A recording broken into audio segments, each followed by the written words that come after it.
یقیناً خدا کا کلام ہماری راہ کے لیے روشنی اور ہمارے قدموں کے لیے چراغ ہے۔ یہ ہماری قوت کے لیے خوراک ہے اور دل جمی کے لیے اطمینان کا حاملہ۔ جو شخص بھی اسے اٹھاتا ہے یہ اسے اٹھا لیتا ہے، جو شخص اسے پڑھتا ہے یہ اسے پڑھتی ہے۔ لہذا آج ضرورت ہے کہ ہم خدا کے کلام کو پڑھیں۔ یوحنا کی انجیل 15 باب اور اس کی 16ویں آیت، خدا کے کلام میں لکھا ہے تم نے مجھے نہیں چنا بلکہ میں نے تمہیں چن لیا اور تم کو مقرر کیا کہ جا کر پھل لاؤ اور تمہارا پھل قائم رہے، تاکہ جو میرے نام سے جو کچھ باپ سے مانگو وہ تم کو دے۔ میں اس بات پر غور کر رہا تھا کہ خداوند یسوع مسیح نے فرمایا کہ انگور کا حقیقی درخت میں ہوں اور تم میری ڈالیاں ہو۔ جو ڈالی مجھ میں قائم رہتی ہے وہ بہت سا پھل لاتی ہے۔ سو خداوند یسوع مسیح جو انگور کا حقیقی درخت ہے اور ہم اس کی ڈالیاں ہیں، اور ڈالی جب تک درخت میں قائم رہتی ہے وہ بہت سا پھل لاتی ہے۔ یعنی پھل لانے کا جو طریقہ ہے، پھل لانے کا جو ذریعہ ہے وہ درخت میں قائم رہنا ہے۔ آج میں اور آپ مسیح میں پویست ہوتے ہوئے، مسیح میں قائم رہتے ہوئے اپنی زندگیوں سے روحانی پھل پیدا کرنا ہے، اور روحانی پھل پیدا کرنے کا جو طریقہ ہے، جو ذریعہ ہے وہ اس میں قائم رہنا ہے، اور قائم رہنے سے مراد اس کے کلام کو پڑھنا ہے، اس کے کلام پر عمل کرنا ہے، دعا میں اس کے ساتھ وقت گزارنا ہے، تاکہ خدا ہمیں برکت دے اور ہمیں اپنے جلال کے لیے استعمال کرے۔ خداوند یسوع مسیح جب اس زمین پر آیا تو خداوند یسوع مسیح نے اپنی زمینی خدمت کا آغاز کرتے ہوئے اس بات کا اعلان کیا کہ خدا کا روح مجھ پر ہے اور اس نے مجھے مسا کیا ہے تاکہ میں غریبوں کو خوشخبری سناؤں اور کچلے ہوئے کو آزاد کروں اور خداوند کے سال مقبول کی منادی کروں۔ جب خداوند یسوع مسیح اس زمین پر تھے تو خداوند یسوع مسیح نے اپنے شاگردوں سے کہا کہ ابن آدم کھوئے ہوئے کو ڈھونڈنے اور نجات دینے کے لیے آیا ہے۔ خداوند یسوع مسیح جب بھیڑ کے سامنے تھے اور یسوع مسیح نے فرمایا کہ میں اس لیے آیا کہ تم زندگی پاؤ اور کثرت سے پاؤ۔ خداوند یسوع مسیح دھوئے ہوئے سے پیار کرتا ہے، انسانوں کی نجات اس کا مشن ہے، اور وہ ہمارے وسیلہ سے اپنے اختیار اور قدرت اور جلال کو جاری کرتا ہے تاکہ لوگ آزاد کیے جائیں۔ ایک مرتبہ خداوند نے ایک بہت بڑی بھیڑ کو دیکھا تو خداوند یسوع مسیح نے کہا کہ یہ لوگ ان بھیڑوں کی مانند ہیں جن کا کوئی چرواہا نہ ہو، یہ خستہ حال اور پرگردہ ہے۔ میں نے جو ایک واقعہ آپ کے سامنے رکھا کہ خداوند یسوع مسیح اس زمین پر آئے، انہوں نے اس بات کا اقرار کیا کہ خدا کا روح مجھ پر ہے، اس نے مجھے مسا کیا ہے تاکہ میں غریبوں کو خوشخبری سناؤں، کچلے لوگوں کو آزاد کروں، خداوند کے سال مقبول کی منادی کروں۔ پھر خداوند یسوع مسیح نے یہ بھی کہا کہ میں دھوئے ہوئے کو ڈھونڈنے اور نجات دینے کے لیے آیا ہوں۔ آج میں اور آپ ہم مسیحی ہیں، سب بولے میں مسیحی ہوں۔ ہم مسیحی ہیں. مسیحی کا مطلب کیا ہے؟ مسا کیے ہوئے جی. مسیحی کا مطلب ہے مسیح جیسا. مسیحی کا مطلب ہے خدا کا فرزند. تو میں اور آپ مسیحی ہیں، ہم مسیح جیسے ہیں. تو ہمارا فرض ہے کہ ہم اس کے مشن کو پورا کریں. اس کا مشن کیا ہے؟ وہی وہ ڈھونڈنا اور نجات دینا.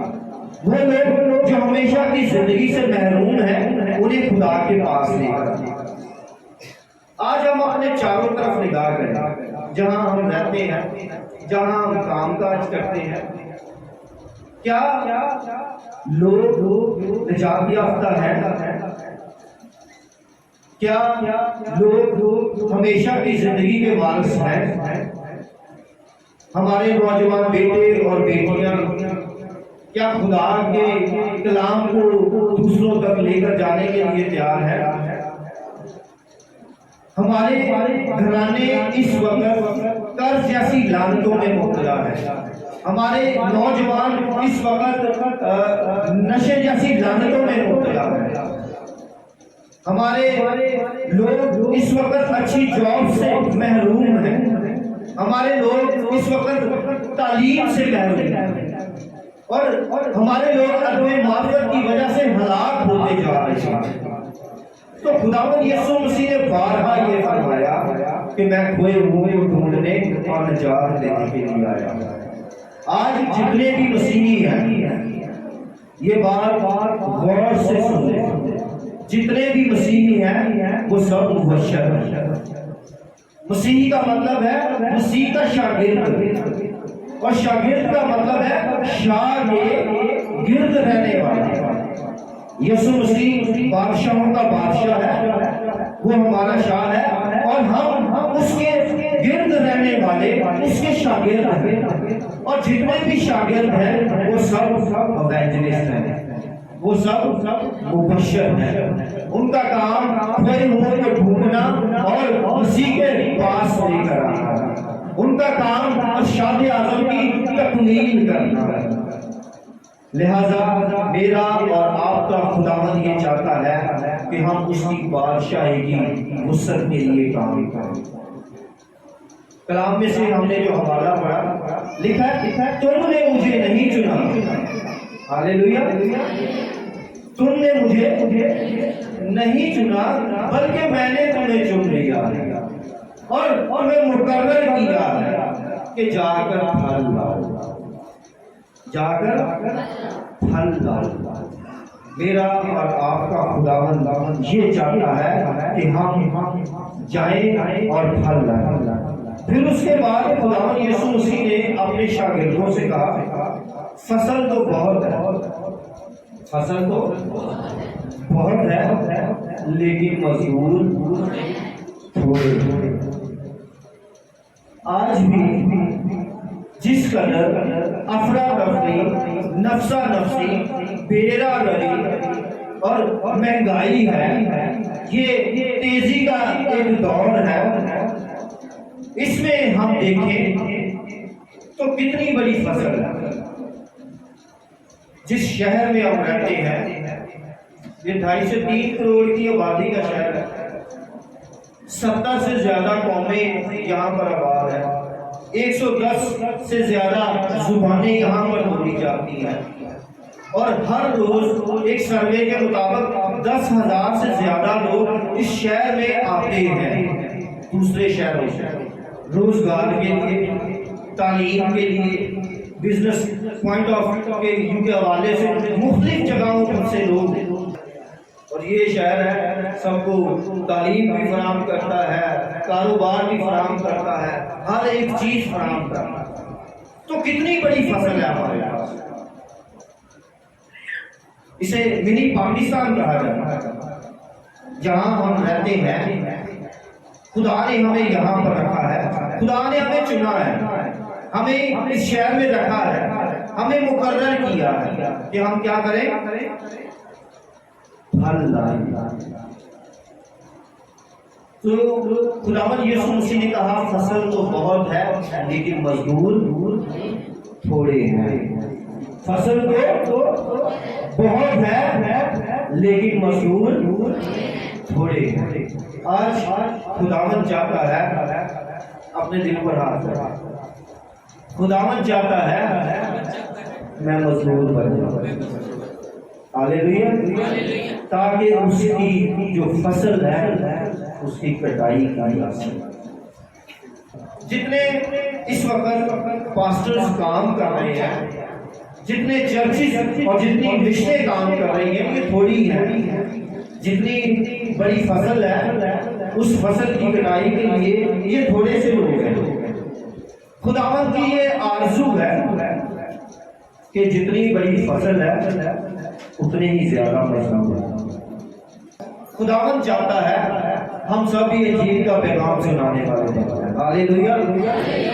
خداوند چاہتا ہے ہم فصل کی کٹائی کے لیے مزدوروں کو تیار کرنے والے بن جائیں۔ خداوند چاہتا ہے ہم کلیسیا کی گلہ بانی کرنے والے بن جائیں۔ لہذا خدا نے ہم سب کو چنا ہے اور ہمیں مقرر کیا ہے تاکہ ہم پھل لائیں۔ یاد رکھیں، جو درخت پھل نہیں لاتا وہ کاٹ دیا جاتا ہے، اور کاٹنے کے بعد ہم سب جانتے ہیں کیا کیا جاتا ہے، آگ میں ڈال دیا۔ لہذا خدا نے آج ہمیں یہ موقع فراہم کیا ہے کہ ہم اس بات پر غور کریں کہ ہم اپنی زندگیوں سے پھل پیدا کریں۔ یہ مت کہیں مجھے کلام پڑھنا نہیں آتا، یہ مت کہیں مجھے کلام سنانا نہیں آتا۔ انطاکیہ شہر کے اندر جب شاگرد گئے تو وہاں پر ان کا رہن سہن ایسا تھا، ان کی دعا کی ٹائمنگ ایسی تھی، ان کی رفاقت کی ٹائمنگ ایسی تھی، وہ ایماندار اور دیانتدار تھے۔ اس شہر کے لوگوں نے دیکھا کہ یہ کون سے لوگ آ گئے یہاں پر، ان کا تو اسٹائلی فرق ہے، یہ جھوٹ نہیں بولتے، یہ دھوکہ نہیں دیتے، یہ دعا کے بڑے پنچول ہیں، یہ عبادت کے لیے ہر روز ایک جگہ پر جمع ہو جاتے ہیں، اور یہ اپنی جائیدادیں بیچ کر لوگوں کی مدد کرتے ہیں، یہ تو نیک کام کرنے میں بھی ہم سب سے آگے ہیں۔ وہاں پر لوگوں نے ان کو دیکھ کر کہا کہ یہ مسیحی ہے۔ آج ہمیں بھی لوگ دیکھ کر یہ کہے کہ ہاں یہ بیٹی مسیحی ہے، یہ بیٹا مسیحی ہے، یہ بہن، یہ بھائی، یہ مسیحی ہے۔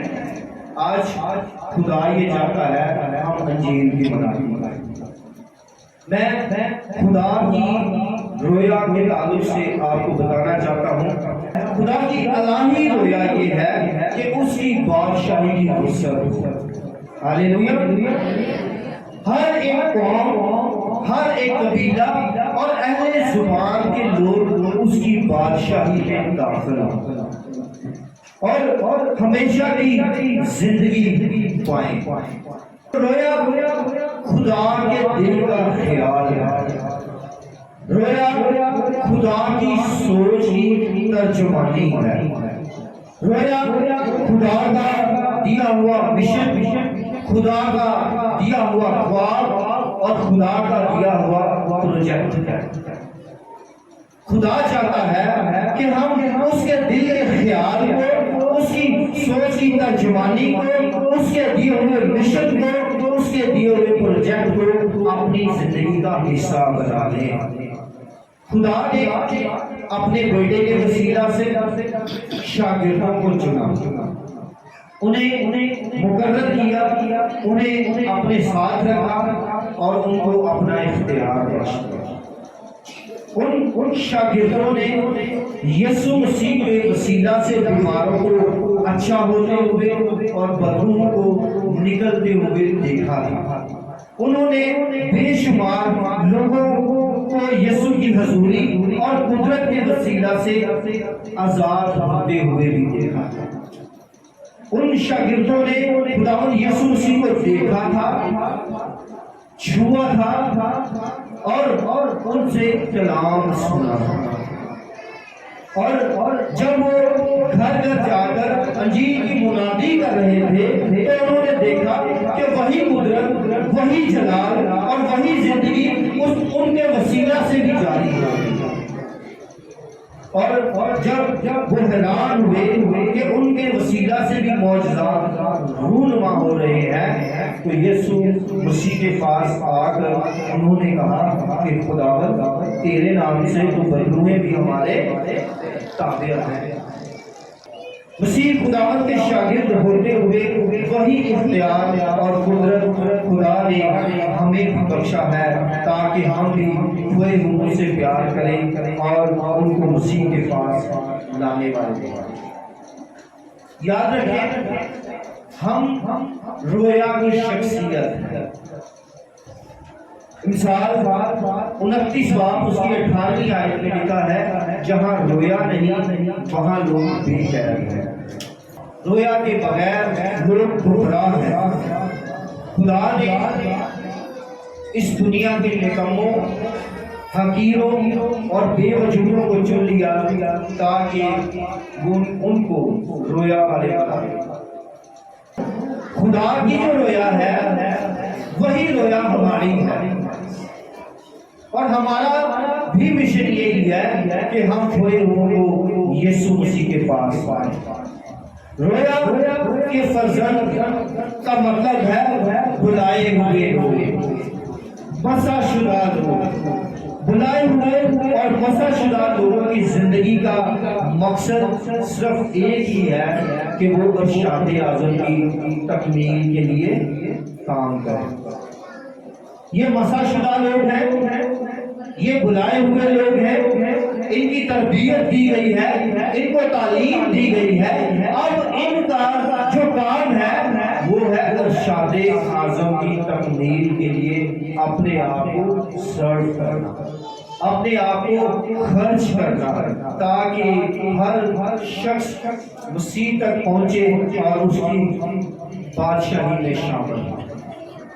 ارشاد اعظم کا مطلب ہے کہ کوئی بھی شخص رہا ہوا معلوم نہ ہو، ہر گھر، ہر شخص اور ہر جگہ تک رسائی کی جائے۔ ارشاد اعظم کا مطلب ہے مقدس لوگ کامل بنے، خدمت گزاری کا کام کیا جائے اور مسیح کا بدن ترقی پائے۔ مسیح میں خدا کے فرزند ہوتے ہوئے، خدا کے گھرانے اور خدا کے خاندان کے لوگ ہوتے ہوئے ہمارا یہ فرض ہے کہ ہم انجیل کی منادی کریں۔ ہم انجیل کی منادی کریں، اور انجیل کی منادی کرنا ہمارا فرض ہے، اور انجیل کی منادی کرنا ایک طرز زندگی ہے۔ یہ ہمارے پورے وجود کا تقاضا کرتی ہے، یہ ہماری پوری ذہانت کا تقاضا کرتی ہے، یہ ہمارے دلی رد عمل کا تقاضا کرتی ہے، یہ ہماری جان کی سپردگی کا تقاضا کرتی ہے، تاکہ ہم خدا کے روح کے ہاتھوں استعمال ہوں۔ منادی ایک استحقاق ہے، چونکہ ہم منادی کرتے ہیں اس لیے ہم استحقاق یافتہ لوگ ہیں۔ اس کا مطلب یہ ہے کہ ہم خدا کے ہاتھوں استعمال کیے جا رہے ہیں۔ خدا نے ہمیں اپنا اختیار بخشا ہے، خدا نے ہمیں مسا مخصوص اور مقرر کیا ہے تاکہ ہم بہت سا پھل کریں۔ منادی ایک اعلیٰ خدمت ہے۔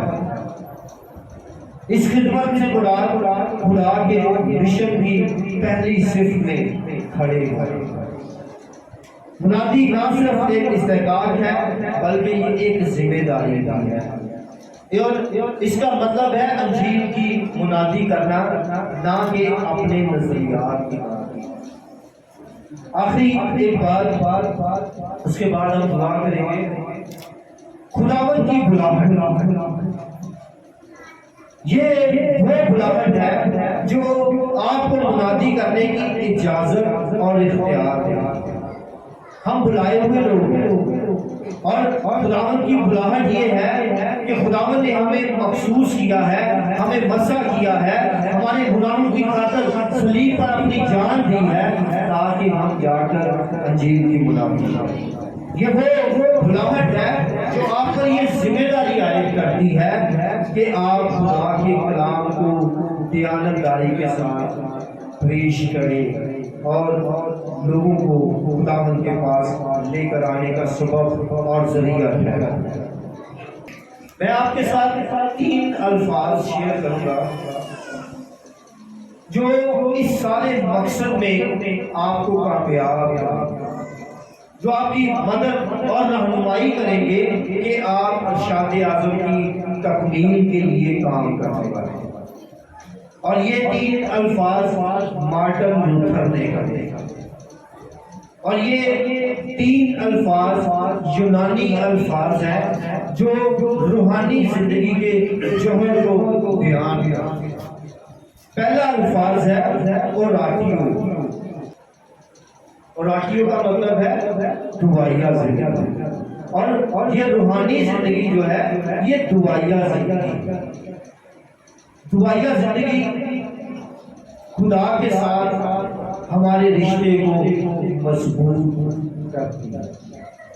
دعائیہ زندگی خدا کے ساتھ ہمارے رشتے کو قائم رکھتی ہے۔